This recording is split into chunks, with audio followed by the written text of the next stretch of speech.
Hey, salut, bienvenue à la deuxième capsule de comment s'auto-éditer. Aujourd'hui, on va parler de quoi magasiner. C'est important de magasiner en premier ton correcteur ou ta correctrice. Il y a différents genres de correcteurs ou correctrices, d'accord? Donc, ça dépend toujours c'est quoi que tu veux comme correction.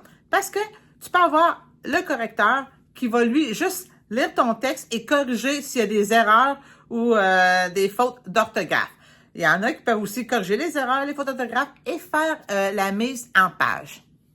Il y a des correcteurs aussi qui vont y aller plus en profondeur, c'est-à-dire qu'ils vont lire ton texte, ils vont dire cette phrase-là, je la ferais différemment. Toi, c'est quoi l'intention quand tu l'as écrit? Qu'est-ce que tu veux que le lecteur ressente vraiment? Donc, ils vont peut-être aller te faire chercher plus dans tes émotions intérieures à toi. Ça dépend toujours de quel genre de correction que tu veux et quel montant que tu veux mettre, parce qu'il y a des niveaux aussi, il y a des prix différents, c'est comme dans tout. Donc, c'est à toi de bien magasiner ton correcteur. Tu vas sur les réseaux, tu vas sur Internet, tu cherches correcteur linguistique et là, il va t'en sortir plein. Tu fais faire des soumissions. Dernière petite mise en garde. Ton correcteur, oui, il est professionnel.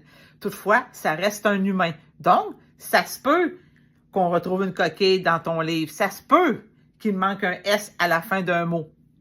Donc, soyez indulgents parce que l'erreur reste humaine. Bon, maintenant que tu as trouvé ton correcteur, sache que ça peut prendre 1 à 2 mois avant qu'il termine de le corriger.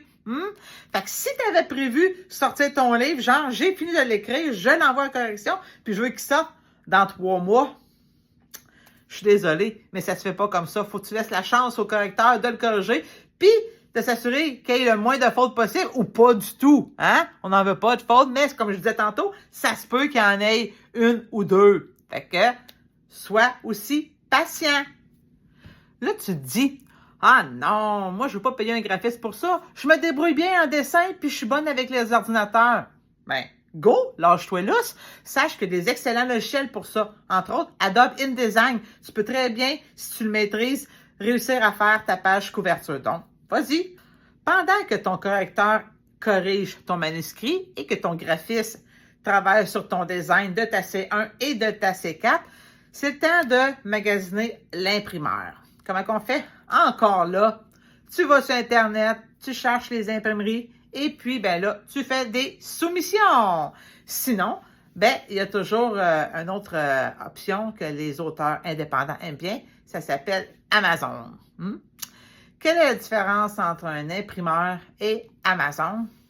Je vous en parle dans la prochaine capsule.